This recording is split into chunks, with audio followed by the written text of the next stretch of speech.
Hi, I'm joined now by Mr. Rob Zitz, who is the Senior Vice President and Chief Systems Architect at Leidos.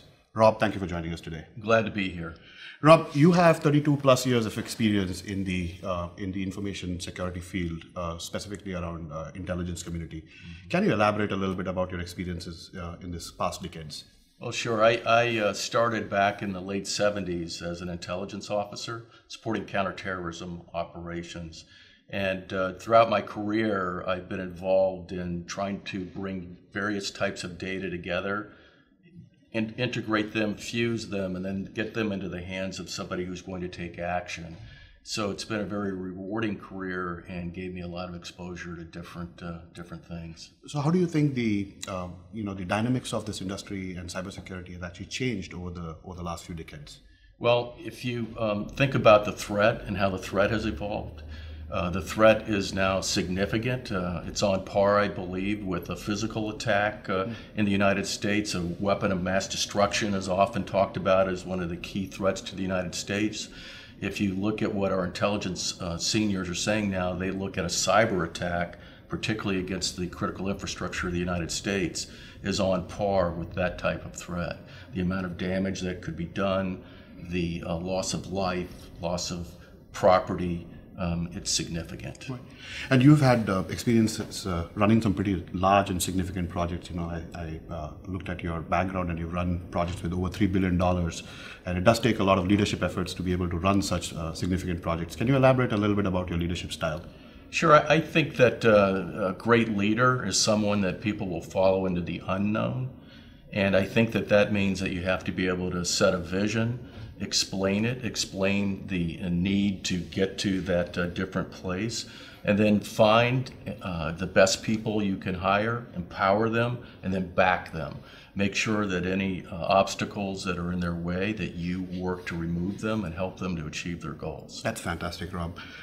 You've also made a career transition from the public sector to the private sector. And as you look forward in 2015 and beyond, what sort of opportunities exist for public and private sector partnerships in the field of cybersecurity? Yeah, sure. I was 32 years in the government and spent time in the intelligence community, as you noted, but also in Homeland Security and in federal law enforcement. I had a great career, enjoyed every minute of it. It was important work, and there were great, talented people that I was with. But I would say that in industry now, I work at Leidos, which is a firm that provides national security solutions as well as health and engineering solutions. At Leidos, we continue to support the government, but we also understand that it is a private-public partnership. Right. If you think about cybersecurity as an example of that, cybersecurity, the risk and the threat to the infrastructure of the United States from a cyber attack is significant. 80 to 85% of the critical infrastructure of the United States is held by the private sector. And so the government can help set guidelines and standards and help with information sharing.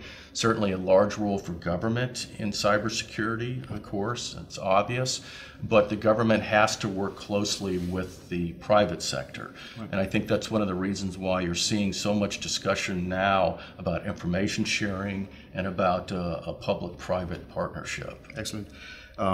So as you look at 2015 and beyond, in your opinion, what are the biggest cyber threats out there for the United States? Yes, it's clear that it is clear that identity theft and loss of personal information is an important problem, and one that can damage individuals and individuals' reputations. But when I think about the threat, I think more about loss of intellectual property, loss of finances in the tens of billions of dollars, and again, the impact to critical infrastructure. Right. And if you think about the fact that water and power and transportation, all of those things depend upon the internet, depend upon the interconnectedness of the internet. That is great, but it's also a vulnerability. And so if adversaries attack and exploit those vulnerabilities, there can be quite a bit of damage done. Right, and that's huge news in the last couple of months and weeks about the Sony attack, and it's completely changed the dimension of the views at the topmost level in the United States about cybersecurity. President Obama has set up a new agency as well. Can you comment a little bit about that? Right. What the president has been talking about lately is the idea of putting together a coordination cell, if you will, an integration cell within the Director of National Intelligence's office. It will be a small cell. Its job would be to coordinate and integrate the classified information that could help us to understand about a coming attack, to be able to understand that threat vector, and then to be able to work with DHS, Department of Homeland Security, in particular to work with their coordination center and ensure that everyone in the government knows what everyone else knows, and then use that information to share with the private sector.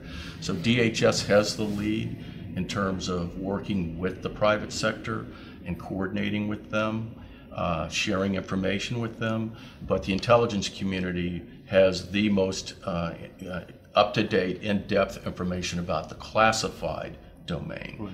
So that's why they're wanting to put an integrated classified cell together that would then coordinate with DHS. That's very interesting. And so lots of new jobs are probably going to be opening up in the cybersecurity domain. In your opinion, how can the institutes, the academic institutes in the U.S. actually prepare for future talent to actually meet this demand? Well, absolutely. Defending against the cybersecurity threat is a team sport. Right. It means that we must have academia, industry, and government working together continuously. And what we have to do, of course, is develop talent, the skills that are required in order to do this kind of work. What we find is universities such as George Washington University and others have got great programs. They have understood the need for developing young minds and focusing them on the idea of cybersecurity as a discipline, as a field, and as a career field. So we turn to academia to help us for our pipeline, as does the government. So Rob, question for you around the technology developments and where we are with cyber defense today, and where are we going from this point on? Okay, today we're very much focused on reacting to intrusions and trying to protect against them. I think as we move into the future, we're going to move more into a continuous diagnostic and continuous monitoring, so that we understand as a threat has penetrated our network and we can immediately take action. On average, cyber attacks get into a network or into databases and are left there for months before they're discovered. A lot of damage can be done. We need to know immediately when that's happening. Right. And this whole question around continuous monitoring, mm-hmm. right? So how do you actually explain that to a layman?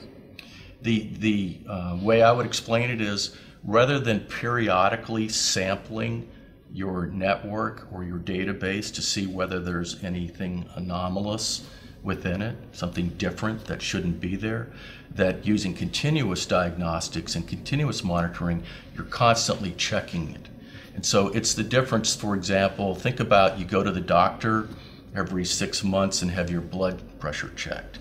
Well, with continuous monitoring, you would have a device that perhaps your smartphone is hooked up to, and you're getting a constant feed of what your blood pressure is. And if it's something that's different or dangerous, you can know immediately.